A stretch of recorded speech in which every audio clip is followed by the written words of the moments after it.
is not a failure. It is a sign, it's a symptom, and it's time for you to reevaluate and restructure. My burnout quite often comes right before a really amazing breakthrough. Anytime you can work smarter, not harder, you are going to save yourself from burnout. Welcome to the Elite Life Podcast with your hosts, Trisha and Kylie. Here, we guide you on a journey of personal and professional transformation, revealing the secrets to success. Whether you're a seasoned pro or just starting out, join us as we unlock the doors to the elite world of growth, grit, and grace. So, let's dive in. What up, Elite Lifers? You have found yourself in another episode here. I'm Kylie, that's Trish. And today we are going to talk about the very fine line between what I would say is hustle and burnout, right? So on the Elite Life podcast, we are all about living the elite life and building a life that we love and leaving a legacy that we can be proud of. But we tired sometimes. Sometimes we get tired. You ain't lying. Sometimes we get tired. So this episode started, I was in a weird mindset. Okay. I was in this space where I didn't want to do a damn thing. And raise your hand if you've been there. Raise your hand. I had a whole season of this. So when I read this episode, I was like, oh, this was me December 24 to April 25. Yeah. And it's kind of slightly terrifying for somebody like me because, like, you had on here laziness or burnout. And I really had to question myself because I'm like, I'm not a lazy person. I am. I don't believe in motivation. I've always been disciplined, but I found myself in a space where, like, I didn't want to get out of bed. Nope. I didn't want to. I physically and mentally was like, no. I'm sure our listeners, they have this. Somebody needs to hear this. Someone has their hand in the air and is asking us to preach. So here we go. I was in a space where there was a lot going on, and I was looking at all of the things and my behavior and my responses. And I thought I was telling myself that you're just being lazy. You're just being lazy. You're just being lazy. Like when you came over and realized my kitchen had the laundry in the kitchen. So she saw these piles of laundry, right? And she was like thinking that my laundry machine is in the basement. So to get to my basement, you have to go outside my house. And I was like, she's like, we need to make this more convenient. What do you mean convenient? She goes, well, you got to schlep all this stuff downstairs. I was like, these are my laundry machines. She goes, oh, you got no excuse. Well, I'm done.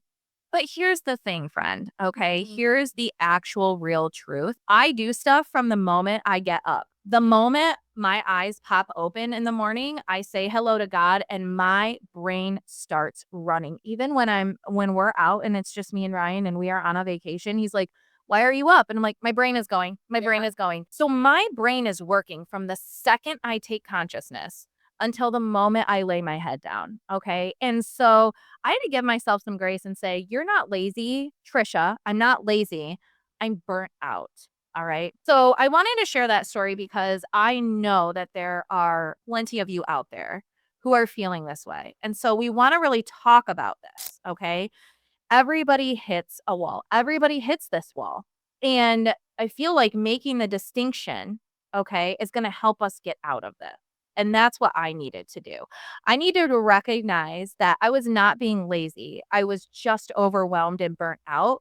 And so the cure to laziness is action. And I'm not always convinced the cure to burnout is more action. I would agree. And I think that being able to differentiate this is difficult, but it's definitely necessary because if you are in burnout and you keep doing, which was where I was at, what like I was saying, like I keep doing. I never feel like I can stop doing because hustle culture and just the way I was raised. Like I was raised in a home where the word lazy was thrown around a lot, like you're lazy, this is lazy. Like if there was no rest. Rest was bad. Rest was weakness.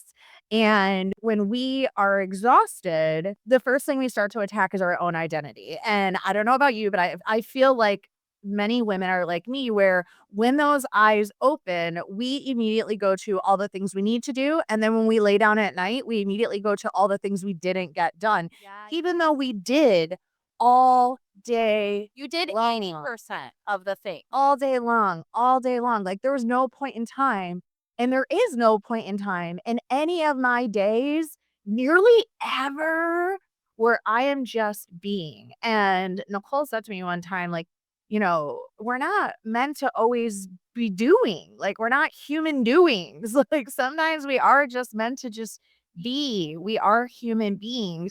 And I had got to that point where, like, literally, I said this, like, I'm like, I am tired in my bones. Like, have Who you needs a nap? I'm serious, like, I was so deeply, deeply tired that, like, even if I slept, it didn't do anything. It didn't do anything. My central nervous system was fried. I was tired in my bones. I was fully, fully, fully burnt out. And another thing I noticed was all of my emotions were shut down. I wouldn't get sad, tired, happy, excited. I was just numb for the whole wide world. That is burnout. And some psychological signs. Let's go through it because I love the science. Science.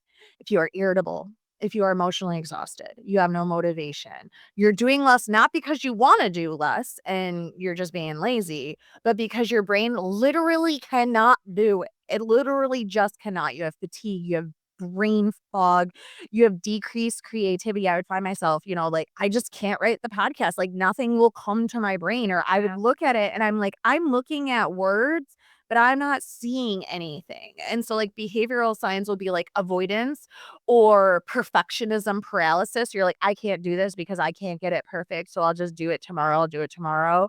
And here's the thing, like, entrepreneurs and oftentimes women, like, they burn out faster because there is no finish line.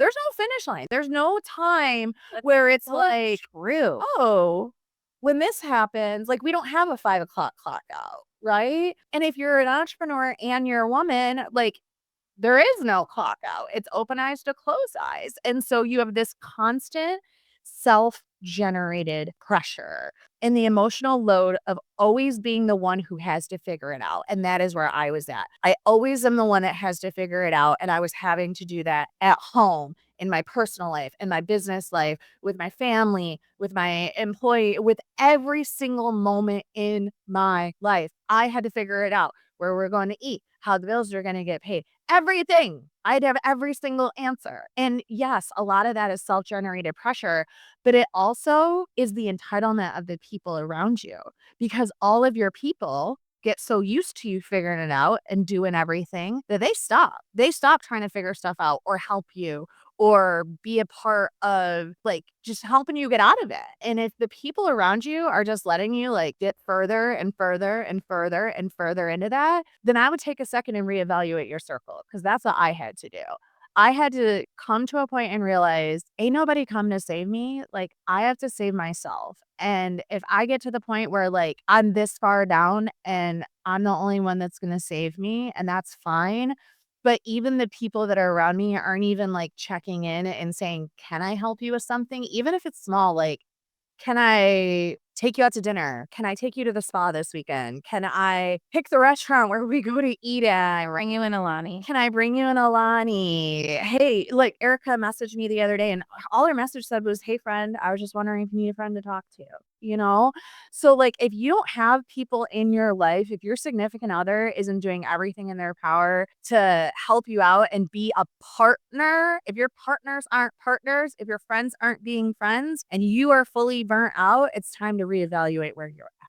And one thing that'll help you reevaluate is asking for the help. Okay. Yeah. This is my downfall. I am that woman. Let me tell you. Let me tell you a story. My husband leaves to go to deer camp for a week. What do? Order new furniture, rearrange the house all by my damn self, put the TV on the wall, do this, do that, do this, do that. I don't like asking for help. And when I woke up this morning, I was dead. I was dead. I was burnt out from single mom in it while he was gone, which was fine. Like, the kids were great. Everything's fine. All that pressure and all that stress most of it self-inflicted, right? Like Trisha just said, all of it physically manifested. And I'm so thankful that when I reached out for help, I had people in my corner. I asked my husband, I was like, hey, I can't do mornings with the kids. Like, can you get the kids off to school and take them? He was like, absolutely no problem. You look like you belong on The Walking Dead. You should probably go back to sleep. When I called my mom, God bless her, yesterday, I was so sick I couldn't even take the kids to school. And I talked to her later in the afternoon and she's like, why didn't you call me? I'm like, Mom, yesterday you couldn't walk. You could not walk on your feet. And she won't tell me no. So she will drag herself out. And that is why I'm so blessed to have that. And when you are in this place, like Trisha was just describing, you start reaching out for help and you need help, or even just like she said, a friend to talk to, the people around you will respond in ways, and that will tell you if they are people that are here for a reason or we're here for a season. Yeah, my friend yesterday was like, I was like, I gotta send a few more emails, and they're like, nope, no, we're done with that. Work is over. It is 6:30 p.m. Let's go get some dinner. That's what we're doing right now. And I was like, all right, let's go.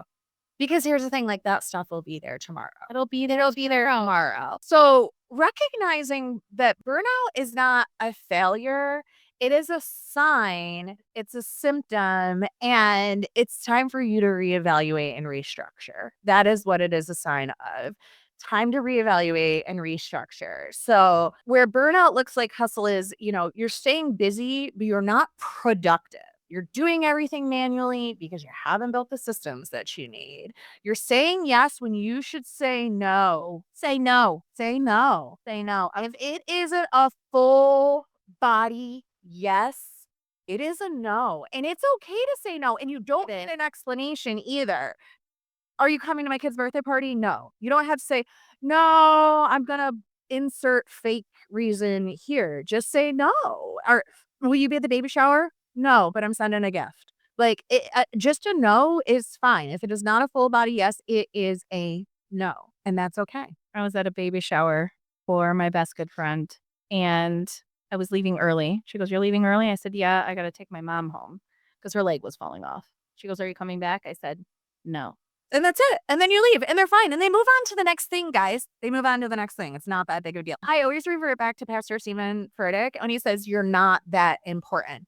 You're not that important. I mean that in the kindest possible way, but you're not that important. Just say no. I'm not coming. I'm leaving. I love when you tell me that I'm not that important. I'm good here. Some of the people at the office are like, man, Trisha told you you're not important. I'm like, no, it's a good thing. Yeah. I'm an only child, so I think the world revolves around. You're my roommate. No, Mary. It's fine. When I leave your party, there'll be 20 other people still there and it'll be fine. There's more people to talk about. So if you find yourself pushing yourself harder when you're already fully depleted, thinking that lack of a motivation is lack of discipline, if you know you are a very disciplined person and you just find yourself like, it is physically, emotionally impossible for me to actually like get myself to walk into a gym, or you're grinding and you have like no actual direction. Like I would find myself like on the computer at 1 o'clock in the morning and I'm like, what am I even doing? Like, what am I actually doing? Like, is this actually productive? Moving any needles? Why am I staring at this screen? This is just weird and it just drains you and you don't feel alive. You just feel numb. And it's unfortunate and it's awful. So really quickly, I have a list here and it talks about the thin line between hustle and burnout. And I want to read this list to you guys to see if this resonates with anybody. It says where burnout looks like hustle. Like Trisha just said, staying busy, not productive, doing everything manually because you haven't built systems, saying yes when you should be saying no, operating on adrenaline instead of strategy. Where hustle looks like burnout, pushing yourself harder when you're already depleted, thinking lack of motivation equals lack of discipline, grinding with no direction. What are we doing, people? We're going to tell you because here's the thing. What I've noticed is that my burnout quite often comes right before a really amazing breakthrough in some area of my life. My last burnout crash out helped me break through and realize I need to hire an assistant. My last burnout crash out made me realize I need to get a divorce. When you are feeling burnt out, treat yourself and make sure that you understand that you need to keep pushing forward because you're a lot closer to that breakthrough. And you deserve to live your best life. Yes. Your girl is thriving. Let me tell I went roller skating the other day. It was so much fun. She spent the night at my house on Saturday. That's the first time we've had a sleepover since I was like 8. I am really enjoying having fun in my life again. It's But, you know, really resonating. you know what I've noticed is that you have not like you're living your life in a way that is more fun and more freeing, and you're doing more things that I feel like you want to do, and you're filling your life with things and people that bring you joy. But you're not any less aggressive at work. You're not any less productive or successful at work. You're still pouring into agents. You're still helping me keep my shit on the track. You're still helping other people put houses together and decorate, and you're doing all of these things. And so I want to bring that point up because even when we make these shifts, like just because you're burnt out now and you have this breakthrough of, oh, I need to hire an assistant, that doesn't mean, or, oh, I need to live in this different way because I hate my life. Like it doesn't mean you give up and you back down on all of the goals that you've been working towards. No, you double down in a better way. Yeah. Better So way. break down some actionable steps, sister. Let's talk about it. All right. So, first and foremost, identify your burnout triggers. All right. Overwhelm. You're feeling overwhelmed. You may be leading to burnout. Decision fatigue. You can't make any sort of decision. That's when I look at Ryan and I'm like, God put you at the head of our household for a reason. Pick dinner. Yeah. Lack of boundaries. This was a huge one for me. I have done some boundary building over the last 12 months. And Out of you. I am proud of me too. And you know what? This is the first time in my life over these last 12 months, I've started saying, I'm proud of me. I'm proud of me. And that is so important. You have too many commitments. You're realizing, like, oh my goodness, what am I doing? I'm giving to everybody else and I have no joy in my life. That's where I found myself. No boundaries, giving to everybody else, no joy in my life, nothing to be excited about. Sitting there thinking, like, when's the last time I was like smiling and happy? Jumping out of a plane. You girls got to go extreme. Yes. So let's talk about some other things. Define one thing in your business that needs a system. You have to have systems in your business. I was talking to somebody yesterday and they were like, well, I am my business. And I'm like, you know what? That's so perfect because guess what? That means you can build all your systems right now and they're ready for when you scale and grow because there's nobody there to mess it up or have a second opinion about it. You get to build these systems right this moment. You should have lead follow-up systems. You should have social media post systems. You should have scheduling templates. You should have buyer and seller guides if you're in real estate, email scripts. I was talking about drip campaigns. Where is your CRM, right? Anytime you can work smarter, not harder, you are going to save yourself from burnout. Yep, absolutely. And I like this one. Give yourself a 7 to 10 day system sprint. So this is what I had to do. When I realized I had to bring on an assistant, I started to get analysis paralysis on building the standard operating procedures and making the training videos. And then I said to myself, it doesn't have to be perfect. It just has to get the job done. So instead of like setting aside time and like going through, I was just like screen record and I just did the things that I do. And if there were nuances involved, I just explained that in the video. I was like, oh, I'm just doing this right here because this person had XYZ, but really you do it like this. And it was fine. And I was able to bang that out. I gave myself 1 week to get all these training videos over to my assistant. And it felt like it added to my burnout because this was extra work, but I was able to do a lot of it throughout the course of my regular day, just screen recording. So when you realize that you need to make a change, write down exactly what that change needs to be, the projects, the tasks that need to be encompassed in that, the people who need to come along, and give yourself 10 days to implement that and see how it goes and let that relieve some of the stress. Yeah, and use ChatGPT. This reminds me, I was talking to one of our friends the other day and she was working on her website and she's like, oh, I got to get this website. And I was like, dude, just brain dump into ChatGPT, have it spit something out, hop it on your website because here's the thing, guys, you are going to constantly redo things. And this applies in business and like your house, whatever, right? Like, okay, you decorate your house. Okay, well, guess what? In 6 months, you can change it around if you don't like it. You paint your house. Okay, well, guess what? If you end up hating this color, you can repaint it. You do your website. Well, guess what? If you go back through it later, like I went on my LinkedIn the other day, I was like, who wrote that? But it was good enough for when I did it the first time. And now I have revisited it and I've redone it. And how did I do that? I used ChatGPT, right? So brain dump into the technology, let the technology spit something out, pop it up, sleep on it, revisit it, sleep on it, revisit it. Pop some tasks in your Google Calendar a month from now to revisit it. Read it out loud. That's super helpful to me too, is reading it out loud and then going to somebody like a partner or a friend or something and saying, hey, can you just read this back over and give me some constructive criticism and feedback? Absolutely. Absolutely. And once you have these systems in place, you need to do the cruise control test. Okay. So whether you are putting systems in place for your business or your home or your church ministry, you need to do a cruise control test that says, if I stop working for 2 or 3 days, does my business or my project or my ministry flatline? Or does it move forward? Or does it stay static? And if it flatlines, you have a system problem. You need to go back and revisit what you put in place. Yeah, I love that. And make sure you know the difference between rest, which is healthy, avoidance, which is self sabotage. Speaking of you women, we love to self sabotage. We do. Regrouping, which is a strategic reset. Sometimes all you need to do is just regroup, just recognize and regroup, right? And remember that burnout is not a character flaw, okay? It's not a character flaw. Hustle does not mean kill yourself for a dream. It means keep working. And it's okay to hustle and grind. Sometimes you might be in that season, but be careful not to take it too far for too long and make sure you're still doing things that bring you joy. You can't be just all on one end. You're going to burn out too fast.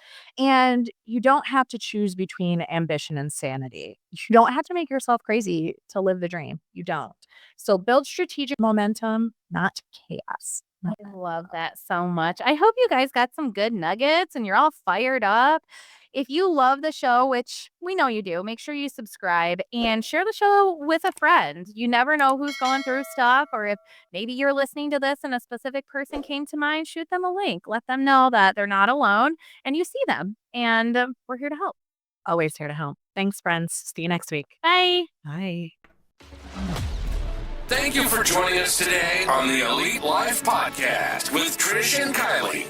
Don't forget to share this episode with a friend so we can keep delivering you more fantastic insights on grit, grace, and growth. Stay connected with us on Instagram and Facebook, where we'll keep the ideas flowing to help you build a life you love and leave a legacy you can be proud of. Until next time.